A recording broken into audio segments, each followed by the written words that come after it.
Hey friends, welcome to the Squeaky Wheel Farm. Hi, it's Christine.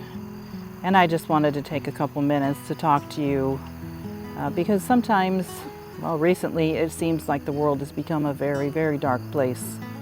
That there's a lot of division and a lot of people that aren't getting along. A lot of people are angry or sad or depressed, and sometimes for good cause. There's just a lot of sad things going on. Now I know from personal experience as a nurse that I have seen the power of kindness and giving and how it grows and how it enlightens people and makes things better for the person that you're affecting. But it carries on because they go on to do good things for other people too, and it just multiplies. I'd like you at the end to put in the comments maybe one or two things that you can think of that you could do that would make somebody else's day better. Open the door for a stranger. Hold the door open and give them a smile as they walk through. Sometimes that warm, friendly feeling just radiates off of you and can make their day. So give it a shot. It doesn't cost you anything. You need to smile and you need to engage in conversation because not everybody does that anymore. And it's important.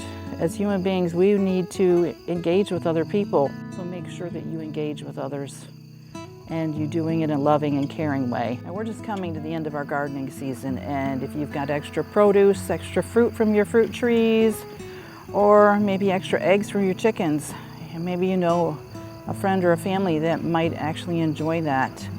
I know that I've come to the point where I've had so much excess that, I've been giving away a lot, and sometimes it feels overwhelming because I feel like I need to preserve a lot of this and save it for a rainy day, but it's way more than what we need, and there's times where I just need to give it away. Bless somebody else with our extra because it is going to make them feel good. Sometimes just a call or a text to a friend or a family member that you haven't seen in a while, just to touch base with them and let them know that you're thinking of them. It could make their day, make them feel good, make them know that they're loved. So remember to try and do that. Now maybe you've got a friend or a family member that is lonely or alone, maybe an elderly person or even a young person, somebody that doesn't have a lot of family around. They do need to engage with other people, and that's important. So stop by and have a visit. I had my sister-in-law drop by for breakfast yesterday, and it was such a nice time. We were able to talk and laugh and share old stories, and it just really, it was a blessing for me. It made me feel good. Really didn't cost anything because, I cooked breakfast and it was pretty easy. But it was a wonderful time, and I wanted to say thank you for that, Lynn, because that was really amazing, and I needed that as much as you did. Maybe you're at the grocery store and you see an elderly person that needs help with their groceries. Carry their groceries to their car for them, or load up their car, or carry their milk, or, just open your eyes and see what they need and try to help. That makes a difference. So I know this is an old one, but maybe you can buy coffee if they're the person in line behind you in the drive-through, or, at a Starbucks or wherever you pick up your morning drink. It's a nice way of blessing someone with something that is going to make them feel good. It's going to start their day off on the right foot. Yesterday we took someone out for ice cream, some family members, and I think they really enjoyed it. And it was nice for us too. We were able to sit down and chat and just have a good time and enjoy ice cream, and it really wasn't that expensive, so it was a really good thing to do, and it made us feel really good. Now we donate all our used old clothes to Goodwill.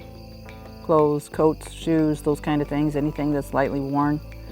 That might be a good way of sharing what you have, especially if you don't have much, but it helps to clean out your closets, clean out your home, and it will make you feel good inside. Surprise a coworker with a snack or a drink. Now I see a lot of nurses doing this for each other. They'll bring in 4 or 5 coffees at a time for their coworkers, and that's just amazing the way they take care of each other. It makes their day. It makes you think that somebody else is thinking of you, and it's not really expensive, and you're already making the stop, so it's just one way to show that you care. Maybe you could put together some care packages for people who are in the service or the military. I know that's common sometimes when we're in times of trouble or people are getting shipped overseas, but then we forget about it at other times, and I think that they would welcome those kind of things any time of the year. So don't hold back. If that's something you want to do, then do it. And maybe you can pay for a child's school lunch. I know a lot of the schools still have the parents pay for the children's hot lunch. And it can be quite expensive for families, especially ones that have many children. So consider that as something you could do. And all you have to do is pick up the phone and call your local elementary, middle school, or high school and say, hey, can I make a donation? I'd just like to be able to give some money for somebody's lunch fees. And I'm sure that they would probably be happy to accept your donation. Or maybe you want to pay for school supplies for kids. Now I know they're recently back to school, but oftentimes there's kids that start school without everything they need, or teachers go through a lot of supplies and they pay for a lot of that out of their own pocket. So while you're calling the school and asking if you can pay for someone's lunch fees, maybe you can make a donation to a teacher fund for school supplies. Now here's one that won't cost you anything, but if you have a business or a service that you patronize and that you really enjoy, you think that they've done outstanding work, then make sure that you take the time to give them a positive review. That goes for YouTube as well, but if you watch a video or you use the service that somebody's provided, make sure that they know that you appreciate it, but make sure that others know that they've done a good job and that you would use them again so that maybe they can expand their business. Maybe pets are something that's really close to your heart. If you can donate some pet food or some toys to an animal shelter, that would go a long way with helping others. Pets bring a lot of joy into our lives, and they also relieve a lot of stress. So if someone has a pet or needs a pet, sometimes the cost is prohibitive. So, if you can volunteer your time or give supplies or a donation, that would be a great way to helping others. Well, these are just some suggestions of things that you can do to make the world a better place, to try and pay things forward. I know that a lot of times life is busy and you just don't think of doing these kind of things, but it is important. Make the time, try to do at least one thing every day. So I'm going to let you go here, but I do challenge you to try and do at least one thing every day. And don't forget, put things in the comments and let me know if you've got other ideas of things that might help someone who's either in need or maybe is down or in a dark place. So, well, that's all I've got for you today. Thanks for watching. Oh, and one more thing. I hope to see you again soon.